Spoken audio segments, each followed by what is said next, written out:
Nos últimos dias a gente tem visto muito a torcida do Vasco, essa torcida aí que apoia a venda do Vasco, a chegada dessa empresa americana e muita gente postando que o Vasco iria fazer contratação para parar o aeroporto. Falaram em Carlos de Pena, falaram em outros jogadores mais importantes, em Vargas, em tantos outros jogadores que já tinha fechado com Carlos de Pena, porque o respeito tinha sido restabelecido, porque o Vasco agora estava cheio do dinheiro e que os jogadores estavam querendo jogar no Vasco. Mas a verdade não foi bem essa, porque na última hora o Carlos de Pena não respondeu mais os atores do Vasco da Gama, os personagens do Vasco da Gama, e se encerrou a negociação e ele acabou fechando aí com o Internacional. Tudo indica que vai sair do Dinamo de Kiev e vai para o Internacional. Enquanto isso, agora, um refúgio que o Internacional não quer, o Palácios está sendo negociado com o Vasco. Esse sim está dentro do padrão dessa diretoria, dentro do padrão Adriano Mendes de contratação, com essa austeridade que só é importante para não contratar jogadores, porque o bolso desses camaradas estão cada vez mais cheios. O Vasco recebeu esse aporte aí de 70 milhões de empréstimo, com juros altíssimos. Não se sabe o que foi feito com esse capital, com esse dinheiro, mas a verdade é que continuamos com o mesmo processo de contratações. Há uma semana do Vasco estrear, nós anunciamos aí Zé Vitor, anunciamos Eric, jogadores, o jogador do Bangu também, jogadores muito abaixo da média e que são apostas e que provavelmente vão levar tempo até o Vasco conseguir engrenar essas peças aí. E nós, tempo é o que nós não temos.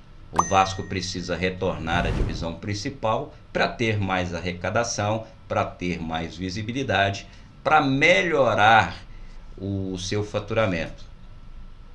Mas as coisas estão cada vez mais complicadas porque essa diretoria mostra-se muito incompetente. Essa diretoria mostra-se perdida e que só vê a SAF como única alternativa. Isso para esconder a sua incapacidade de gestão. Jorge Salgado está tão perdido, que não vê outra coisa, nem participa das reuniões do Conselho Deliberativo.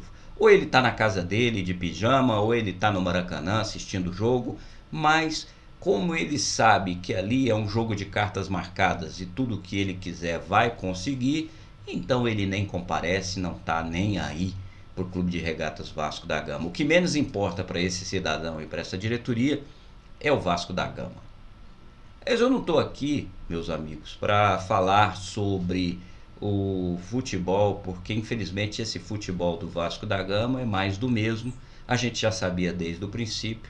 A gente participou de 2 competições esse ano, nós fomos eliminados. O Vasco foi eliminado numa segunda fase de uma Copa do Brasil para a Juazeirense, que foi rebaixada no Campeonato Baiano. Então é de dar dó, é de lamentar muito, nem digo dó, porque é incompetência mesmo dessa gestão, que colocou ali um pau-mandado, Carlos Brasil, que não tem condições alguma de peitar essa diretoria, de falar eu quero esse jogador, eu quero aquele, porque senão ele vai ser destituído. Então colocaram ali um fantoche para que eles manipulassem tudo isso. O Zé Ricardo também, segundo eu li em alguns jornais, em algumas matérias, também não dá mais as cartas em contratações, ou seja, o Vasco está à deriva, esperando aí por mais um vexame na Série B, infelizmente. Mas eu estou aqui, meus amigos, para falar. Ontem eu postei um vídeo onde eu trouxe as emendas que os vários conselheiros propuseram para a gestão Jorge Salgado ali no Conselho Deliberativo, para que pudesse incorporar ou alterar a redação proposta inicialmente pela gestão.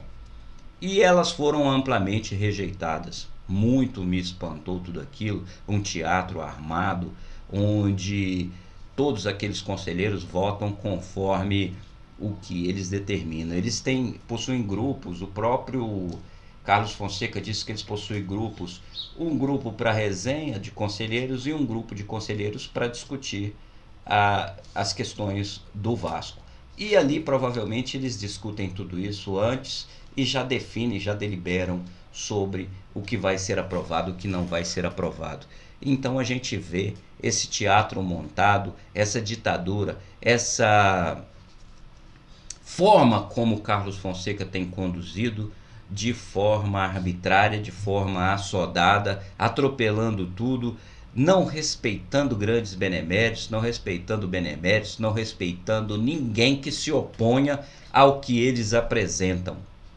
E assisti uma live, eu até postei um trecho da live, onde o doutor Itamar Ribeiro disse que iria sim, de qualquer maneira, buscar uma alternativa para suspender todos esses atos em relação à SAF, ou seja, para paralisar no Vasco da Gama essa SAF absurda.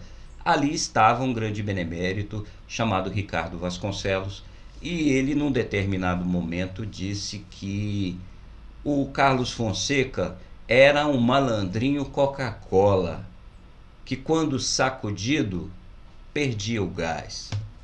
E eu me pergunto, será que não falta uma sacudida nesse Carlos Fonseca para ele perder o gás e ficar na dele, porque está passando por cima de pessoas que estão no Vasco há 50 anos, pessoas que deram a sua vida pelo Vasco e que fizeram que o Vasco fosse o gigante que é hoje.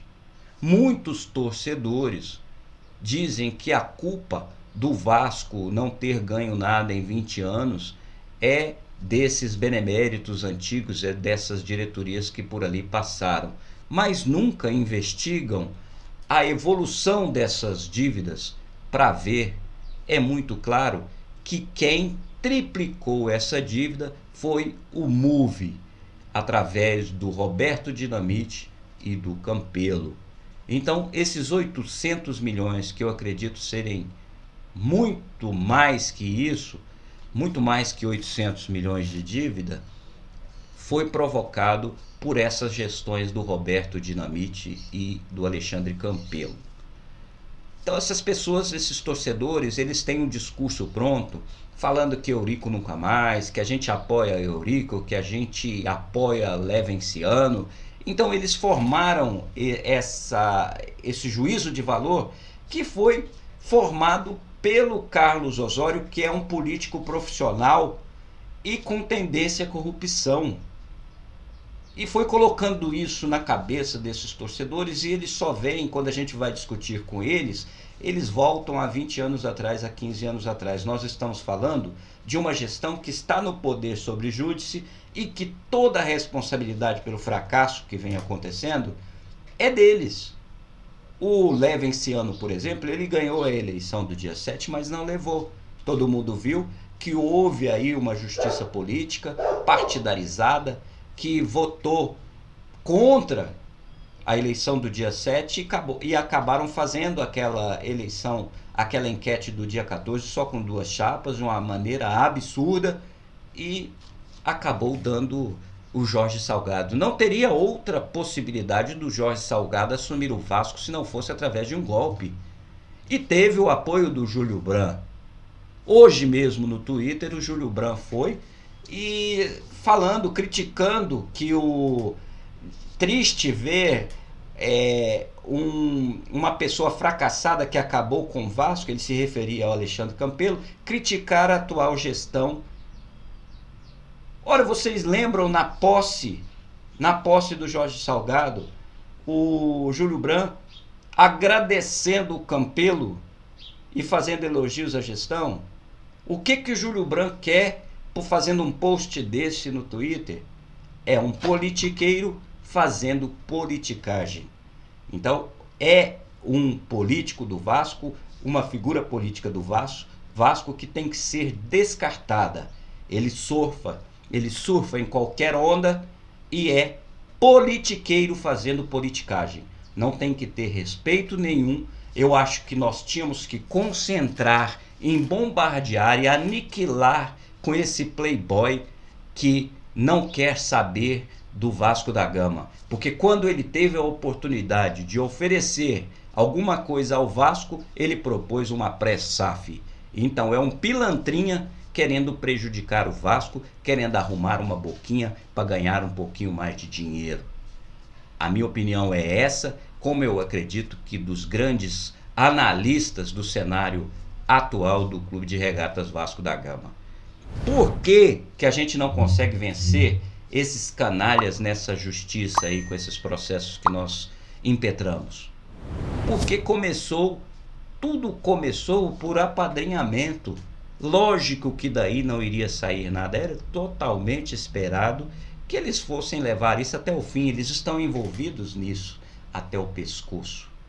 Aconteceu um fato grave, que foi o impedimento de um juiz, Paulo Roberto, indevidamente, porque todos sabiam que ele poderia derrubar essa gestão golpista. Como eles não queriam que isso acontecesse, eles impediram o Dr. Paulo Roberto de exercer sua função. Na minha opinião, caberia uma representação junto ao CNJ para questionar essa ação e essa decisão desse tribunal. Dr. Camilo Rulieri, na minha opinião, não agiu de forma coerente e correta. Ele tomou uma decisão política e precisava ser investigada no Conselho Nacional de Justiça. Essa é minha opinião. Voltando então às emendas que foram propostas pelos conselheiros para acrescentar ou para retirar as que foram propostas pela gestão Jorge Salgado, a sua ampla maioria foram rejeitadas. Isso foi sistematicamente discutido. Eles possuem um modus operandi. É uma canalice sem tamanho, embrulha o estômago de ver. E eu sempre digo o seguinte, basta uma ação na justiça que seja favorável em qualquer instância e contra esses canalhas para derrubar toda essa cadeia de bandidos que estão no Vasco. Possuem telhado de vidro, não tem credibilidade nenhuma, estão se sustentando através de uma liminar, tem muita podridão e muita sujeira envolvida e, o mais importante, tem muito dinheiro envolvido nessa parada aí.